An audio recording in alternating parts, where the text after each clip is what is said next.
Hello, it's good to be with you. Thank you for joining us for this Devo moment for City View Church. I'm Ed Chapman, one of the pastors on staff here, and have the pleasure of joining you again for this time. Last time when we spoke, I looked at one of the phenomena that comes along with the end to the pandemic restrictions here in the state of California, and that was masking. Well, this time we're going to look at another thing that we have sort of just nipped in the bud, and I think that most people are so appreciative of, and that's social distancing.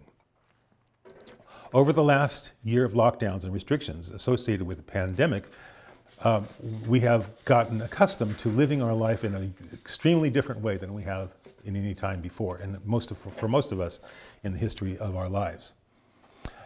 One thing I think that is really important about this time is that in these lockdowns, these times of isolation, we have come to understand the writings of Paul the Apostle in a brand new way.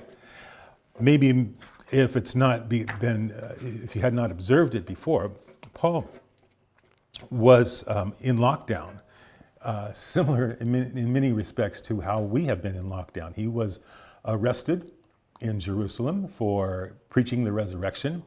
He was in prison there for a while, and fearing that he might not get the best sort of trial there in Jerusalem, among his fellow Jews, he felt like he would rather rely on his citizenship as a Roman citizen to go that route, that he would get better treatment. So he's appealed to Rome and for a trial in Rome. So he did leave for Rome, traveled there, and while he was there, he was on lockdown. He was on house arrest, probably in a rented home somewhere. There might have been Roman guards with him, but he had the privilege of at least some of the freedom and comfort of being in a location that was not the horrors of a Roman prison that we might imagine. Well, the 2 years that he was there, he did not linger and kind of just wait for his trial, but he had perhaps some, if not the larger share of his influence that influenced not only the church at that time, but it continues to influence the church today, as some of his most influential letters. Indeed, the very essence of the nature and the church and fellowship, what fellowship with Christ means, is found in the prison epistles: Ephesians, Philippians, Philemon, and Colossians. The longing we have for in-person meeting is mirrored in these letters. So if we were thinking during those times the sense of perhaps loneliness or isolation or restrictions that we might have had at that time, perhaps the escalation of the sense of difficulty and challenges that we had in our life because we weren't able to interact with other human beings, well, he had that as well. He had been arrested, as I mentioned before, in Jerusalem for preaching. And when he was transferred to Rome, he continued his influence through the letters that would be circulated throughout the early church. He could have allowed his isolation to limit his influence. How much poorer would we be if he had indeed done so? And he could have allowed his isolation to cause him to grow bitter and unappreciated. How much poorer would he have been if he had indeed done so? The evidence of his isolation resulting in growing the influence of the gospel is seen in using his limitations to make a project better. Sometimes it's said among architects, if there's a limitation in a project, it only makes it better. We often think we want unlimited, if you were thinking perhaps of a home improvement or something like that, you would want to think in terms of, I want the most amount of cash available, I want the best amount of land available, I don't want all the codes restrictions put upon me. Well, among architects, the thought is that only makes a project better. But here's Paul's attitude. He said this: "Now I want you to know, brothers and sisters, that what has happened to me has actually served to advance the gospel. As a result, it has become clear throughout the whole palace guard and to everyone else that I am in chains for Christ. And because of my chains, most of the brothers and sisters have become confident in the Lord and dare all the more to proclaim the gospel without fear." Do you see how his limitations only enhanced and magnified his ability to preach the gospel? The evidence of his growing in affection is especially seen in his letter to the Philippian church. So not only did it increase his influence, but it increased his affection for those that he was isolated from. He says in the first chapter, verse 3, he says, I thank my God every time I remember you.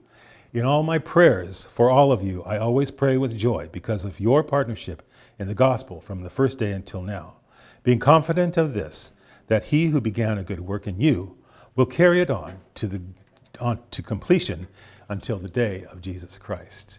So every time he remembers them, they only grew in affection. So he did not use that time to just become lonely or to not think about those or have the various things that come upon us, perhaps sense of whatever might be a person's response when they just stop thinking about the other people in their world. But rather, he took the opportunity to grow in his affection in those areas.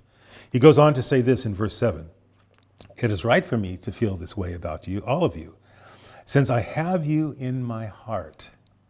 And whether I am in chains or defending and confirming the gospel, all of you share in God's grace with me. God can testify how I long for you with all the affection of Christ Jesus. And so he allowed his heart to grow and to more fully appreciate it.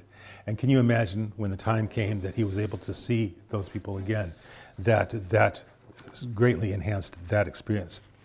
And finally, he says this, and this is my prayer, that your love may abound more and more in the knowledge and the depth of insight, so that you may be able to discern what is best, and may be pure and blameless for the day of Christ. So his desire was that your love would abound more and more. And that should be our desire as we come out of isolation, regroup with people, that our love would grow more and more. Let that be our prayer for ourselves. Do you recall how it was when you began to see people for the first time? Perhaps maybe there was a lifting of restrictions along the way. Maybe there was a reunion of some sort that allowed you to see people.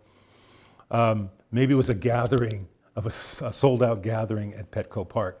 Maybe it was a meeting in an actual home without Zoom or FaceTime. That same sense should also be something that we should not lose sight of, but be a reminder to us. We mustn't slip into taking human interaction for granted. Will it always have that sense of joy of a first reunion? Well, maybe not. But will it neither have the dullness of the mundane, the laziness of tedium? Perhaps we should keep in our pocket or on a keychain a small replica of the please maintain 6 feet social distancing, the ones that you would see on the floor in a supermarket or at the bank or something like that, or even in churches, and have that reduced, put it on a keychain, and just have that be something that would be a constant reminder to us of that kind of affection that Paul not only had for those he missed, but he prayed for. He brought before the Lord and said, I don't want to lose that. I don't want to lose that. That would be my prayer for you and for all of us, that we never lose that affection that we have as we have regained that opportunity to get rid of social distancing and resume being together in the name of Christ. God bless you.